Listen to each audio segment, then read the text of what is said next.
Hello, good morning. ဒီနေ့ကတော့ဒီအသုံးလုံးလေးနှစ်ခုကအရန်ကိုအသုံးများတဲ့အရာတွေပေါ့နော်။ဘာတွေလဲဆိုလို့ရှိရင် because နဲ့ because of သူတို့နှစ်ခုရဲ့အသုံးလုံးလေးပေါ့နော်။နှစ်ခုလုံးကတော့ကြောင့်အတွက်ကြောင့်ဆိုတဲ့အဓိပ္ပာယ်ပဲဖြစ်ပါတယ်။ဒါပေမဲ့အသုံးများတာလည်းဖြစ်တယ်နောက်ပြီးတော့အမှားများတာလည်းဖြစ်တယ်။တချို့ကအတူတူပဲသုံးကြတာဖြစ်ပါတယ်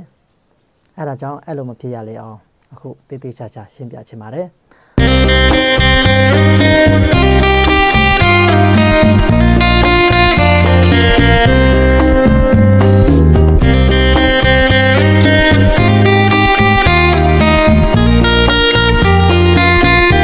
ဆက်တွယ်မေးမြန်းခြင်းနဲ့ဆိုလို့ရှိရင် sasana@taang@gmail.com နဲ့ golden future ဆိုတဲ့ Facebook page ကနေဆက်တွယ်မေးမြန်းနိုင်ပါတယ်เนาะဟုတ်ပါပြီအခုကဒီ because နဲ့ because of ရဲ့သင်ခန်းစာလေးပေါ့เนาะ because ကသူက conjunction အနေနဲ့သုံးတယ် because of ကတော့ preposition အနေနဲ့သုံးတယ်အဲ့ဒါဆိုလို့ရှိရင်နည်းနည်းတော့ရိပ်မိပြီထင်ပါတယ် because ဆိုရင် conjunction ဆိုတဲ့အရာမျိုးက subject verb ရဲ့ရှေ့မှာနေတယ်သူကစကားမှာ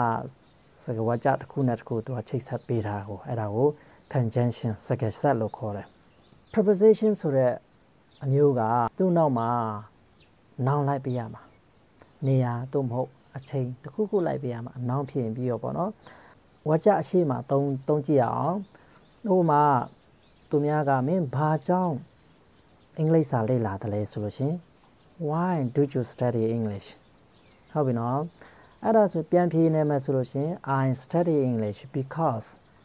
I want to speak English ငါအင်္ဂလိပ်စာလေ့လာရတယ်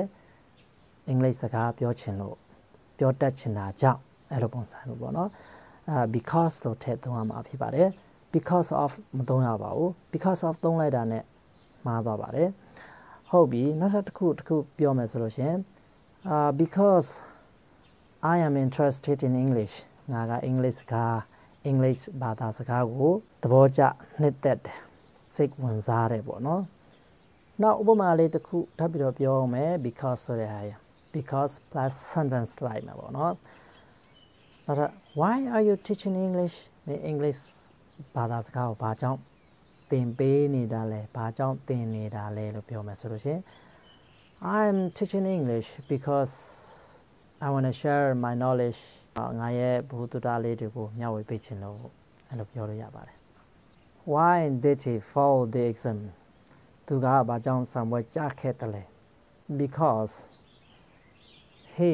was lazy and just play game သူက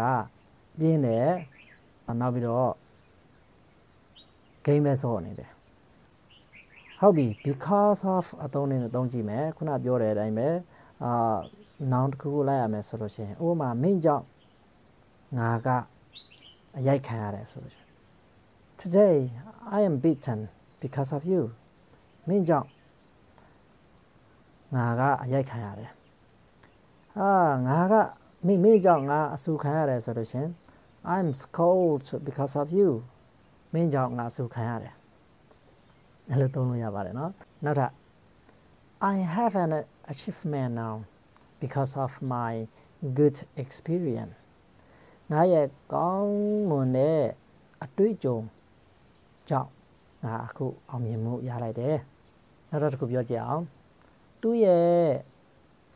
မကောင်းတဲ့အပြုအမူကြောင့်သူတို့ကသူ့ကိုအထင်သေးတယ်ဆိုလို့ရှင် They look down on him because of his bad behavior ဟုတ်ပါပြီဒါလောက်ဆိုလို့ရှင်တော့ဒီ because နဲ့ because of ရဲ့အသုံးလုံးကိုနားလည်ပြီလို့ထင်ပါတယ်များလေ့ကျင့်ပါများလေ့ကျင့်ရင်ဒီနှစ်ခုဘယ်နေရာမှာသုံးတယ်ဘယ်နေရာမှာမသုံးဘူးဘယ်ဟာကဘယ်နေရာမှာသုံးတယ်ဘယ်ဟာကဘယ်နေရာမှာမသုံးဘူးဆိုတာနားလည်လာပါလိမ့်မယ်မလေ့ကျင့်ရင်တော့သူများမှားသလိုကိုယ်လည်းလိုက်မှားမှာပါဟုတ်ပြီပြန်ပြီးတော့သတိပေးအောင်မယ် because ကသူ့ရဲ့နောက်မှာဝါကြလိုက်ပါတယ် sentence လိုက်ပါတယ်ပေါ့နော် because of ကတော့ noun လိုက်ပါတယ် နှစ်ခုလုံးကတော့ကြောင်းလို့အဓိပ္ပာယ်ရပါတယ် Okay goodbye see you next time have a happy life